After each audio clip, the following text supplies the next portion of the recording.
Mediação tecnológica. Estamos na aula 38, vendo aí esse processo da República do Brasil, essa nova república que nós estamos passando. Lembrando que ela é chamada de Sexta República por causa da devida Constituição de 1988 ser a sexta Constituição republicana. Então não perca, porque a aula que nós vamos ter agora, ela é mais de uma história contemporânea, mais próxima de nós. Então, fique atento. Essa nova república, essa sexta república, são de aulas que os pais de vocês viveram, os avós de vocês viveram, e vocês viveram de forma indiretamente, mas viveram esse período também. Tá bom? Na tela para vocês, aula de número 38. Eu e o professor Sâmio estaremos aqui com vocês falando sobre essa república nova no Brasil. Vamos falar sobre o governo Fernando Henrique Cardoso, sobre o processo de privatização, vamos falar de tudo isso, vamos colocar a canetinha aqui para marcar, vamos falar de tudo isso daqui nessa aula de hoje, as habilidades para a aula de hoje, e a gente começa a falar sobre essa nova república. Essa nova república. E a gente começa a falar aqui, quem é Fernando Henrique Cardoso? Esse daqui que aparece na foto para vocês, quem é ele? Ele é bacharel em Ciências Sociais pela Universidade de São Paulo, em 1952, especialista em Sociologia, foi professor da Faculdade de Economia entre 1952 e 1953, analista de ensino da cadeira de Sociologia da Faculdade de Filosofia em 1953, obteve o título de doutor em Ciências Sociais em 1961, com sua tese O Capitalismo e a Escravidão. Livro esse que depois vai ser queimado, tá, por alguns críticos do seu governo.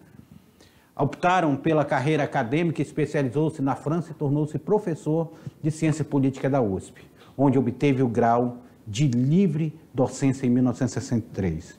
Vem aqui comigo, aluno, vem aqui comigo, porque se nós olharmos Fernando Henrique Cardoso, como é que está, onde é que aparece Fernando Henrique Cardoso? Em que momento aparece Fernando Henrique Cardoso?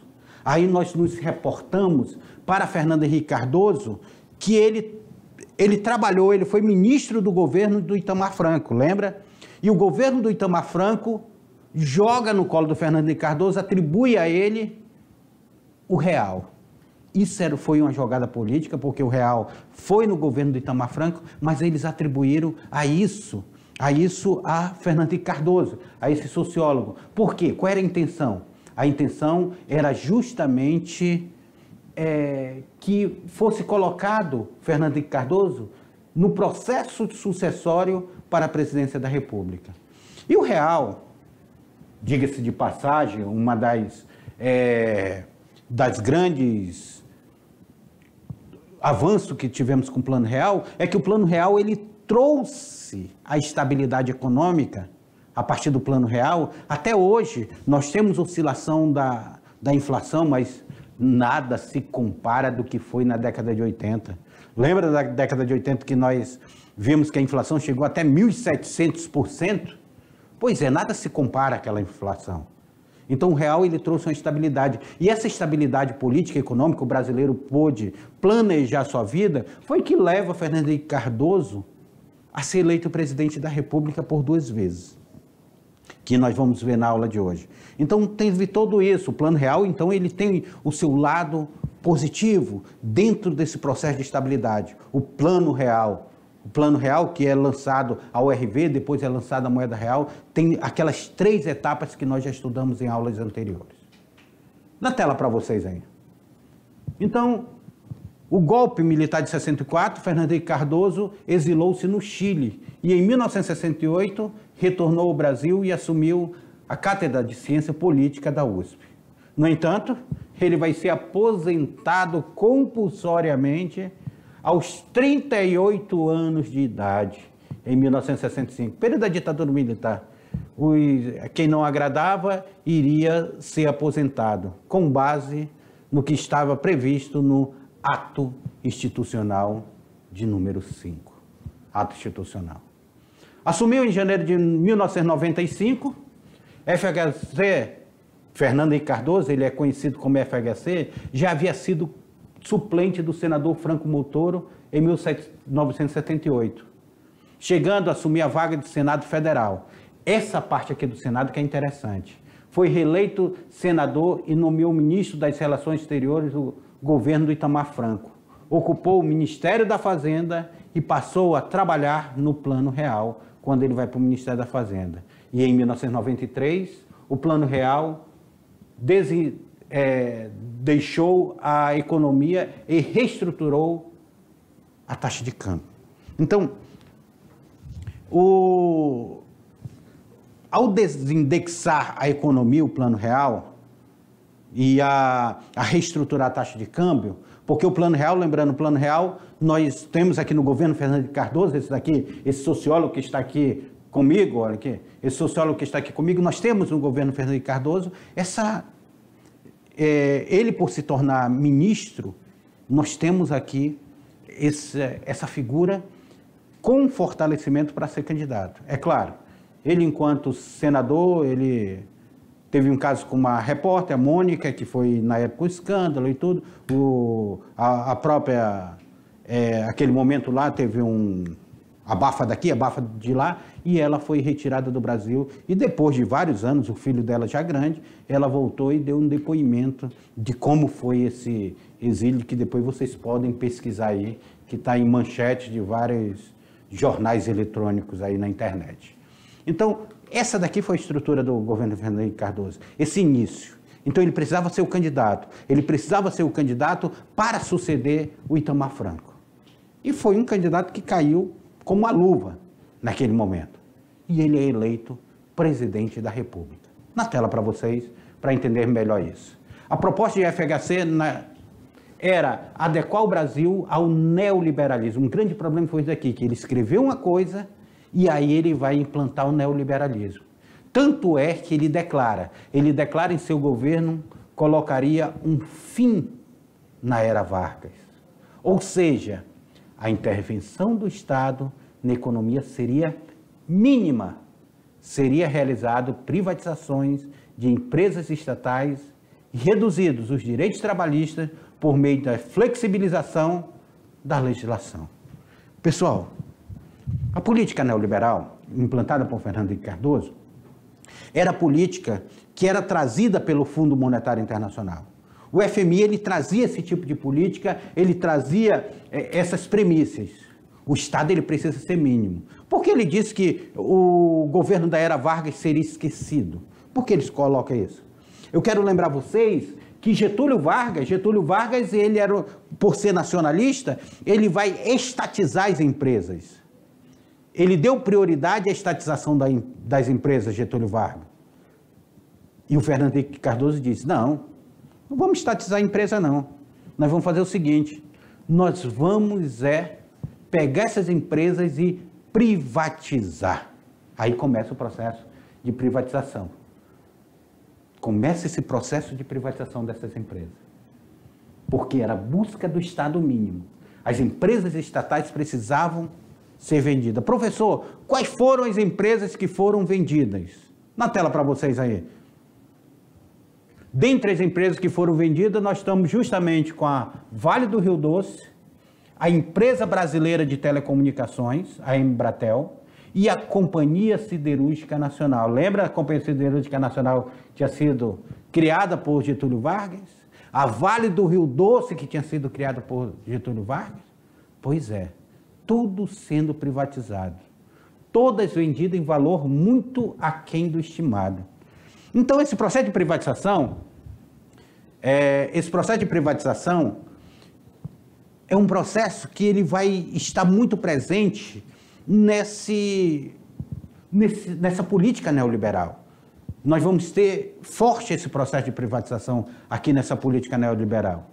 E esse processo aqui que nós vamos passar nesse período, nós vamos ver grandes empresas que valiam fortunas sendo vendidas a preço de banana.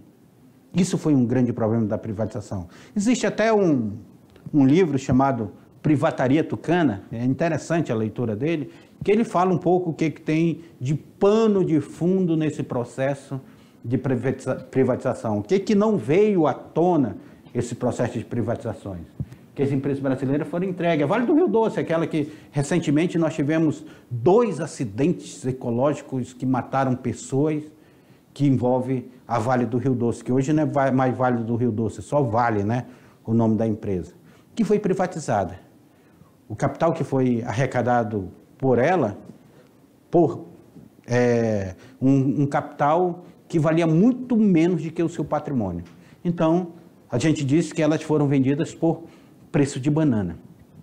As privatizações, elas tiveram esse problema. Nós privatizamos setores estratégicos, que até os militares, no período da ditadura militar, eles preservaram essas empresas, porque eles sabiam que eram empresas de setores estratégicos.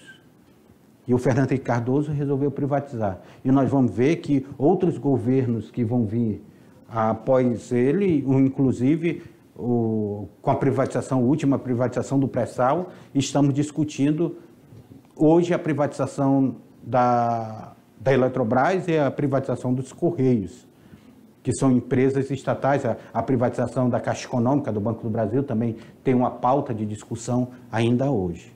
As privatizações. Na tela para vocês. Em 1998, o Congresso aprovou a Lei de Reeleição.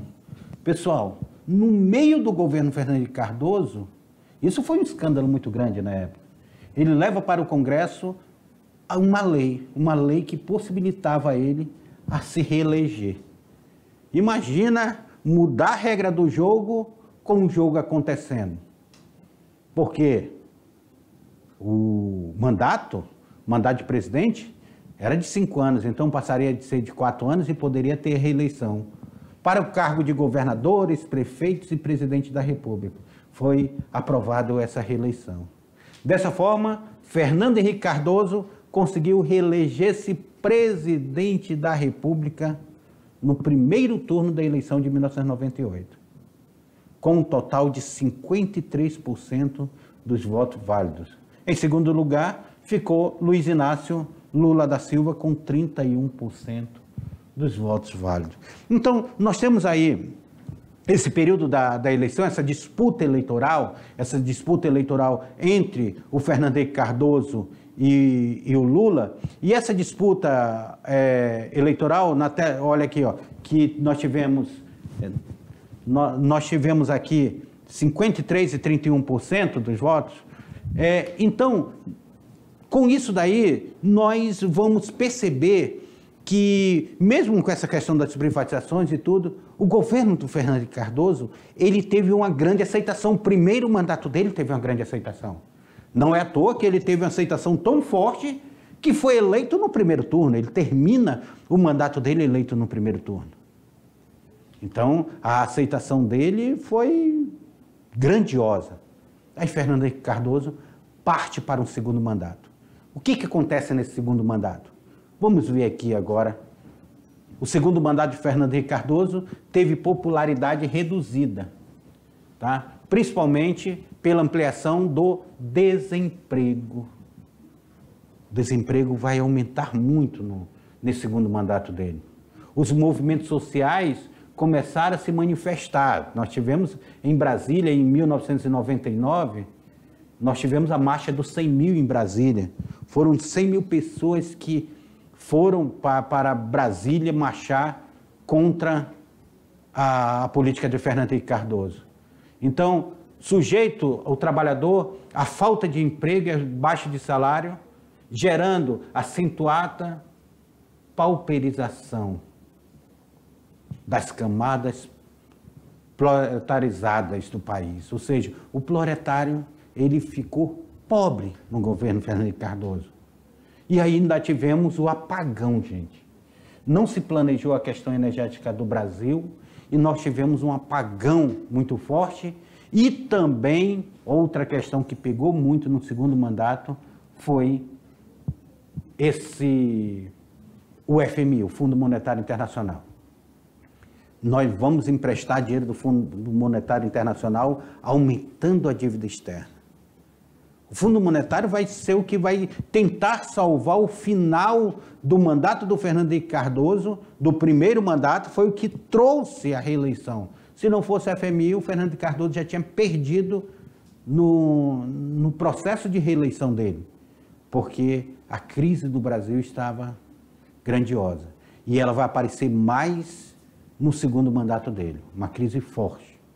Aí que a gente já falou para vocês, que começa o processo de privatização. O processo de privatização, o Brasil ingressou de fato na área de privatizações a partir do ano de 1990, com destaque para o governo de Fernando Henrique Cardoso. Ao todo foram privatizados 100 empresas estatais, que até 2005 geraram a receita de 95 bilhões de dólares. Ou seja, uma receita com essa privatização, uma receita que o Brasil vai perder. Uma receita que poderia ser para o Brasil, que o Brasil vai perder porque vendeu a sua empresa. E não foram empresas que davam prejuízo, não. Eram empresas que davam lucro, precisavam só fazer uma reestruturação política e administrativa dentro do quadro dela. Mas eram empresas competitivas que davam lucro para o Brasil. A Vale do Rio Doce, ela dava muito lucro para o Brasil. A empresa de telecomunicações dava muito lucro para o Brasil, que poderia fazer o mesmo investimento que é feito pelas empresas privadas. Tá? Porque a empresa privada ela faz o investimento e quem paga são os consumidores. Tá? Toda vez que uma empresa de energia faz o investimento e tudo, com porte, com linhas de transmissão, quem paga é o consumidor. Isso vem na conta de luz. Na tela para vocês. Então nós temos aí, ó, a privatização do Brasil tiveram direta relação com o Consenso de Washington. Professor, o que é esse Consenso de Washington? O Consenso de Washington ele vai ser realizado em 1989, que apresentava uma série de recomendações econômicas que funcionavam como instrumento de pressão internacional para a adoção do neoliberalismo, principalmente nos países subdesenvolvidos. Aí nós temos aí, ó, Vamos falar aqui um pouquinho sobre esse consenso. Então, essa política de privatização, essa política neoliberal, ela está diretamente ligada a esse Consenso de Washington. O que vai ser? O Consenso de Washington tem uma articulação muito grande com o Fundo Monetário Internacional. E eles dizem o seguinte, olha, o Brasil tem que enxugar a máquina, o Brasil tem que demitir servidores, o Brasil tem que fazer arroxo salarial nos servidores públicos, o Brasil não pode investir em universidades federais, porque é caro o ensino superior. Foi um período que começou uma discussão muito grande sobre privatizações das universidades federais. E os movimentos estudantis, na época eu fazia parte do movimento estudantil, começou a se levantar, a se rebelar contra isso daí, contra essas privatizações, essas tentativas de privatizações do ensino público. Por quê? Porque na política neoliberal, eles investem na educação básica e a educação superior ela fica para a iniciativa privada. Se você perceber os Estados Unidos, as faculdades, você não tem universidade pública lá. As universidades são privadas. Você ou entra com bolsa, ou entra com boas notas lá, ou as pessoas empenhoram suas casas, todos os seus bens para os filhos poderem fazer faculdade. Então, são privadas, é um ensino privado que nós temos aí. E ele dizia isso, invistam no ensino médio bom, na educação básica boa, e esqueçam ao ensino superior. Então, as universidades começaram a ser sucateadas. E o Fernando Henrique Cardoso ele só consegue administrar porque ele faz uma política de aliança. Olhem na tela de vocês. Essa política de aliança, uma aliança conservadora, manteve o seguinte ministério depois da reforma de 1996. A indústria e comércio ficou com Francisco Dornelles, que era do PPB. O assuntos parlamentares ficou com Luiz Carlos Santos, que era do PMDB. A reforma agrária com Raul Jungmann, que era do PPS. O planejamento com Antônio Candi, tem até a lei chamada Lei Candi, que era do PSDB. E o transporte com Alcide José Saldanha e a saúde com Carlos César Silva Albuquerque. Assim foi essa aliança conservadora que Fernando Henrique vai fazer. Lutou por privatizações da Vale do Rio Doce, o Banerj também, o CEG, o SEG, a reforma administrativa também foi tentada, a reforma administrativa, teve dificuldade no Congresso devido à divergência aqui, a divergência do relatório de Washington, Moreira Franco e os líderes governistas. Então, vai ter essa dificuldade. A reforma da Previdência também foi muito criticada, a reforma da Previdência. Vai chegar ao Congresso em 1995 e teve a participação da CUT e das forças sindicais, mas é feito a emenda constitucional número 20, e depois vai ser feito a emenda constitucional número 40, são a 40 e depois a 47, a emenda constitucional 47, mas a emenda constitucional 47 já vai ser no governo do Lula.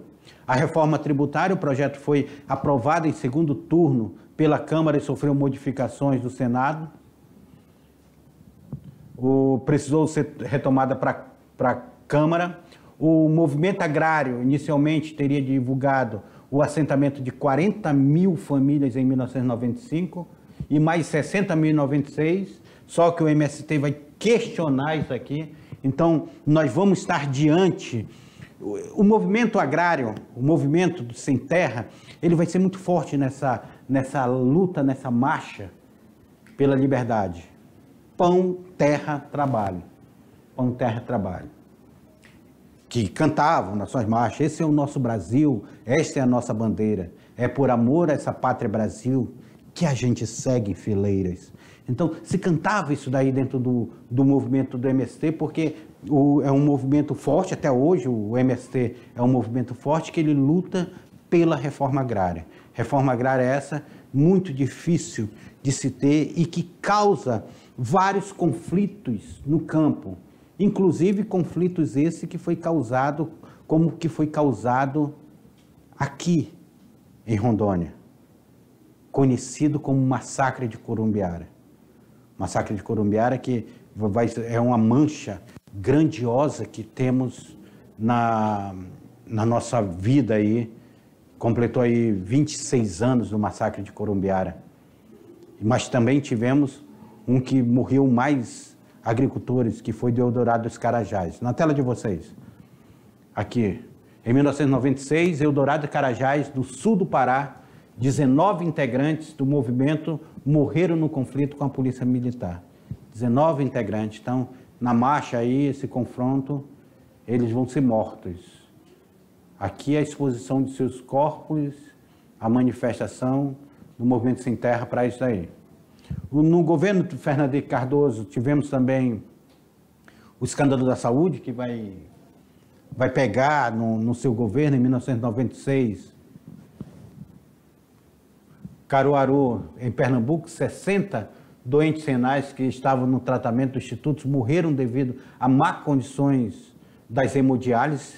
Em São Paulo, 7.500 crianças sofreram reações adversas devido à vacina contra a meningite. Então, nós tivemos aí alguns percalços na área de saúde no governo dele aí. No Rio de Janeiro, 99 idosos internos na clínica Santa Genoveva morreram devido à bactéria típica do ambiente sujo.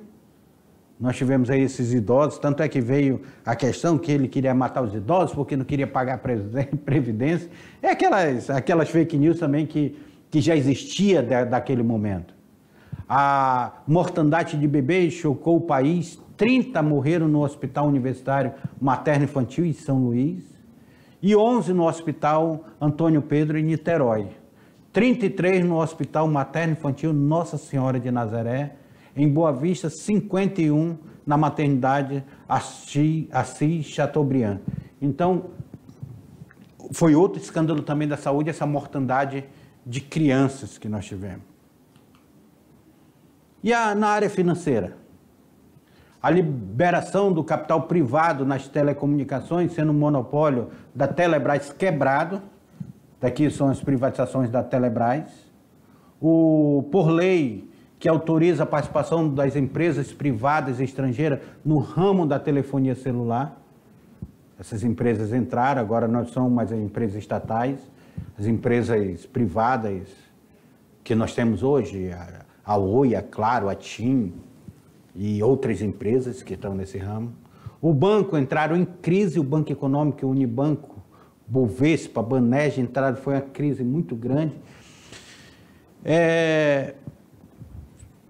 Fernando Henrique, essa questão das crises bancárias que nós observamos no governo Fernando Henrique, nós vamos observar que, como ele fez, ele injetou dinheiro nos bancos. Ele foi muito criticado porque ele injetou dinheiro nos bancos para tentar salvar os bancos.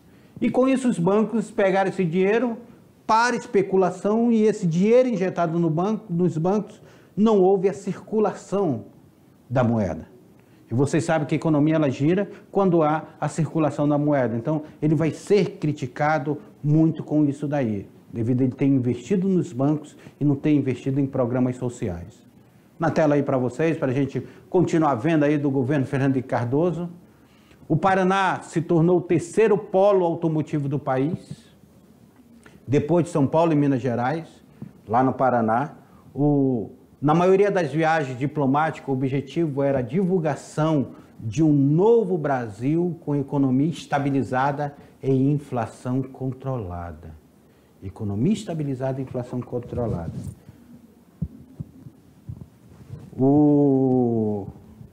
Então, nessa questão da indústria, meus queridos, nessa questão da indústria, a indústria, há um crescimento industrial. Há uma estabilidade industrial. Sai do polo ali do Rio de Janeiro e de São Paulo e passa esse polo para ser lá no Paraná. Aqui, uma montadora que a gente está vendo, uma montadora como é que funciona, uma linha de montagem, e é vendido. O Brasil é vendido. O que era vendido no Brasil? O Brasil está tendo problemas sociais, problemas agrários, problemas econômicos, mas era vendido no Brasil, que tinha estabilidade da moeda, e isso se conseguiu. Isso é uma coisa que não podemos negar, se conseguiu a estabilidade da moeda, estabilidade que perdura até hoje, essa estabilidade. Saímos daquele fantasma da inflação que foi deixado pelo governo militar e o governo civil da década de 80 também continuaram a crescer mais ainda esse problema da inflação. A inflação ela deu uma controlada.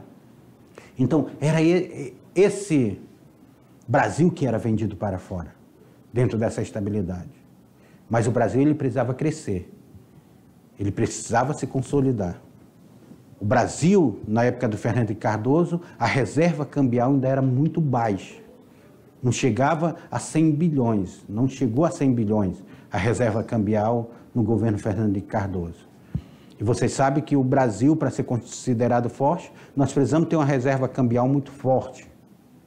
As dívidas com o Fundo Monetário Internacional ainda são muito grandes. Ainda estavam grandes essa dívida com o Fundo Monetário Internacional. Empréstimos. O último empréstimo que ele vai fazer vai ser no finalzinho do seu mandato.